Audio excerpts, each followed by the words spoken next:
ஓம் ஸ்ரீ சத்குரு சாய்நாதரின் திருவடிகள் போற்றி. Hi friends, இந்த நாள் உங்கள் அனைவருக்கும் ஆசீர்வாதமிக்க நாளாக அமைந்திட இறைவனை வேண்டி வீடியோவுக்குள் அளிக்கிறேன். நாம் ஸ்ரீ சாய் சச்சரிதம் 52வது அத்தியாயம் சென்ற வீடியோவில் சாய் சச்சரிதத்தின் முடிவுரையும் ஆரத்தியையும் கண்டோம். ஆசிரியர் மிக அழகாகவும் அற்புதமாகவும் முடித்திருந்தார். சாய் சரிதம் எப்படி படிக்க வேண்டும், எப்பொழுதெல்லாம் படிக்க வேண்டும், அதனால் ஏற்படும் நன்மைகள் போன்றவற்றை தெளிவாக எடுத்துரைத்திருந்தார். இந்த வீடியோவில் நானும் உங்களுடன் ஒரு சில வரிகளை பகிர்ந்து கொள்ள விரும்புகிறேன். பாபா இந்த சரிதத்தில் அநேக இடங்களில் கூறியுள்ளது, அனைத்து ஜீவராசிகளிலும் இறைவனை காணுங்கள். ஞானிகள் யாவரும் ஒருங்கிணைந்து செயல்படுகிறார்கள். அவர்களிடத்தில் வேற்றுமை கிடையாது. ஆனால் ஞானிகளை பின்பற்றும் நம்மிடம்தான் வேற்றுமை உணர்வு வேரூன்றி உள்ளது. இதை பிடுங்கி எறிந்தால்தான் நாம் ஆன்மீக பயணத்தில் முன்னேற முடியும். தீய எண்ணங்களுக்கு மனதில் இடம் கொடுக்காதீர்கள். இறைவன் விருப்பமின்றி எவரும் யாருக்கும் எந்தவித தீங்கும் இழைத்துவிட முடியாது, விஷ ஜந்துக்கள் உட்பட என்று நமக்கு தெளிவுபடுத்தியுள்ளார். சாய் சச்சரிதம் நம் அனைவருக்குமே ஒரு மிகப்பெரிய வரப்பிரசாதம் என்றே சொல்லலாம். இந்த சரிதத்தை நான் நல்லவிதமாக முடித்ததற்கு உறுதுணையாக நின்று என் சேனலை சப்ஸ்கிரைப் செய்த அனைத்து நல்ல உள்ளங்களுக்கும் என் மனமார்ந்த நன்றியை தெரிவித்துக் கொள்கிறேன். இறைவனின் சித்தம் இருந்தால் மீண்டும் ஒரு மகானுடன் உங்களை சந்திப்பதில் மகிழ்ச்சி அடைவேன் என்று கூறிக்கொண்டு இப்போது சாய்பாபாவின் அஷ்டோத்திர சதநாமாவளியுடன் இந்த வீடியோவை முடிக்கலாம் என்று நினைக்கிறேன். நன்றி, வணக்கம். ஸ்ரீ சாய்பாபா அஷ்டோத்திர சதநாமாவளி. ஓம் ஸ்ரீ சாயிநாதாய நமஹ. ஓம் ஸ்ரீ லக்ஷ்மி நாராயணாய நமஹ. ஓம் ஸ்ரீ கிருஷ்ண ராம சிவ மாருத்யாதிரூபாய நமஹ. ஓம் ஸ்ரீ சேஷ சாயினே நமஹ. ஓம் ஸ்ரீ கோதாவரி தட சீரடி வாசினே நமஹ. ஓம் ஸ்ரீ பக்த ஹிருதாலயாய நமஹ. ஓம் ஸ்ரீ சர்வஹிருத் வாசினே நமஹ. ஓம் ஸ்ரீ பூதாவாசாய நமஹ. ஓம் ஸ்ரீ பூத பவிஷ்யத் பாவவர்ஜிதாய நமஹ. ஓம் ஸ்ரீ காலாதீதாய நமஹ. ஓம் ஸ்ரீ காலாய நமஹ. ஓம் ஸ்ரீ காலகாலாய நமஹ. ஓம் ஸ்ரீ காலதர்ப்பதமனாய நமஹ. ஓம் ஸ்ரீ மிருத்யுஞ்சயாய நமஹ. ஓம் ஸ்ரீ அமர்த்யாய நமஹ. ஓம் ஸ்ரீ மர்த்யாபயப்பிரதாய நமஹ. ஓம் ஸ்ரீ ஜீவாதாராய நமஹ. ஓம் ஸ்ரீ சர்வாதாராய நமஹ. ஓம் ஸ்ரீ பக்தாவன சமர்த்தாய நமஹ. ஓம் ஸ்ரீ பக்தாவன பிரதிஞாய நமஹ. ஓம் ஸ்ரீ அன்னவஸ்திரதாய நமஹ. ஓம் ஸ்ரீ ஆரோக்யக்ஷேமதாய நமஹ. ஓம் ஸ்ரீ தனமாங்கல்யப்ரதாய நமஹ. ஓம் ஸ்ரீ ருத்தி சித்திதாய நமஹ. ஓம் ஸ்ரீ புத்திரமித்ர களத்ர பந்துதாய நமஹ. ஓம் ஸ்ரீ யோகக்ஷேமபகாய நமஹ. ஓம் ஸ்ரீ ஆபத் பாந்தவாய நமஹ. ஓம் ஸ்ரீ மார்கபந்தவே நமஹ. ஓம் ஸ்ரீ புக்தி முக்தி ஸ்வர்கா பவத்கதாய நமஹ. ஓம் ஸ்ரீ பிரியாய நமஹ. ஓம் ஸ்ரீ பிரீத்திவர்தனாய நமஹ. ஓம் ஸ்ரீ அந்தர்யாமினே நமஹ.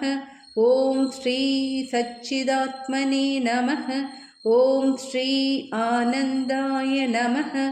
ஓம் ஸ்ரீ ஆனந்ததாய நமஹ. ஓம் ஸ்ரீ பரமேஸ்வராய நமஹ. ॐ श्री परब्रह्मणे नमः। ॐ श्री परमात्मने नमः।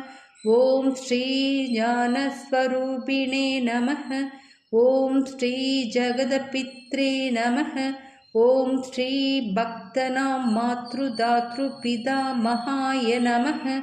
ॐ श्री भक्ताभयप्रदाय नमः।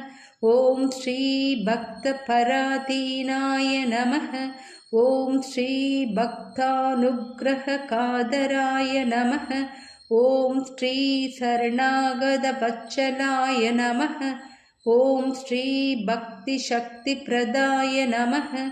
ॐ श्री ज्ञानवैराग्यदाय नमः। ॐ श्री प्रेमप्रदाय नमः। ॐ श्री संशयहृदय दौर्बल्यपापकर्मवासनाशयकराय नमः। ॐ श्री हृदयग्रन्थिभेदकाय नमः। ॐ श्री कर्मध्वंसिने नमः। ॐ श्री शुद्धसत्त्वस्थिताय नमः। ॐ श्री गुणातीतगुणात्मने नमः। ॐ श्री अनन्तकल्याणगुणाय नमः। ॐ श्री अमितपराक्रमाय नमः। ॐ श्री जैने नमः। ॐ श्री दुर्दर्शाशोपाय नमः। ॐ श्री अपराजिताय नमः। ॐ श्री त्रिलोकेषु अस्कन्दितगतये नमः। ॐ श्री असख्यरहिताय नमः। ॐ श्री सर्वशक्तिमूर्तये नमः। ॐ श्री सुरभसुन्दराय नमः। ॐ श्री चुलोचनाय नमः। ॐ श्री बहुरूपविश्वमूर्तये नमः। ॐ श्री अरूपाव्यक्ताय नमः। ॐ श्री अचिन्त्याय नमः। ॐ श्री सूक्ष्माय नमः। ॐ श्री सर्वान्तर्यामिने नमः। ॐ श्री मनोवागतीताय नमः। ॐ श्री प्रेममूर्तये नमः। ॐ श्री सुलभदुर्लभाय नमः। ॐ श्री असहायसहायाय नमः। ॐ श्री अनाथनाथदीनबन्धवे नमः। ॐ श्री सर्वपारुप्रुदे नमः। ॐ श्री अगर्मानेककर्मसु कर्मिणे नमः। ॐ श्री पुण्यश्रवणकीर्तनाय नमः। ॐ श्री तीर्थाय नमः। ॐ श्री वासुदेवाय नमः। ॐ श्री सदांकदये नमः। ॐ श्री सत्परायणाय नमः। ॐ श्री लोकनाथाय नमः। ॐ श्री भावनानकाय नमः। ॐ श्री अमृतांशवे नमः। ॐ श्री भास्करप्रभाय नमः। ॐ श्री ब्रह्मचर्यतपचर्यादिसुव्रताय नमः। ॐ श्री सत्यधर्मपरायणाय नमः। ॐ श्री सिद्धेश्वराय नमः। ॐ श्री सिद्धसङ्कल्पाय नमः। ॐ श्री योगेश्वराय नमः। ॐ श्री भगवते नमः। ॐ श्री भक्तवत्सलाय नमः। ॐ श्री सत्पुरुषाय नमः। ॐ श्री पुरुषोत्तमाय नमः। ॐ श्री सत्यतत्त्वबोधकाय नमः। ॐ श्री कामादिसर्व अज्ञानध्वंसिने नमः। ॐ श्री अभेदानन्दानुभवप्रदाय नमः।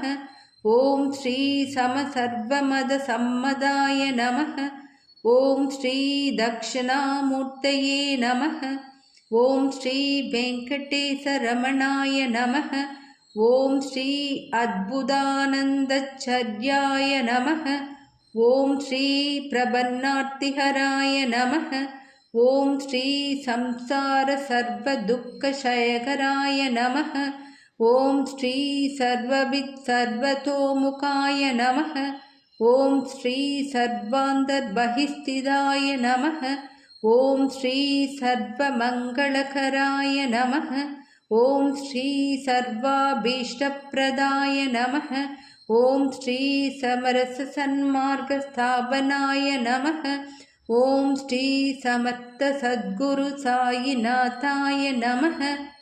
ॐ जय साईराम।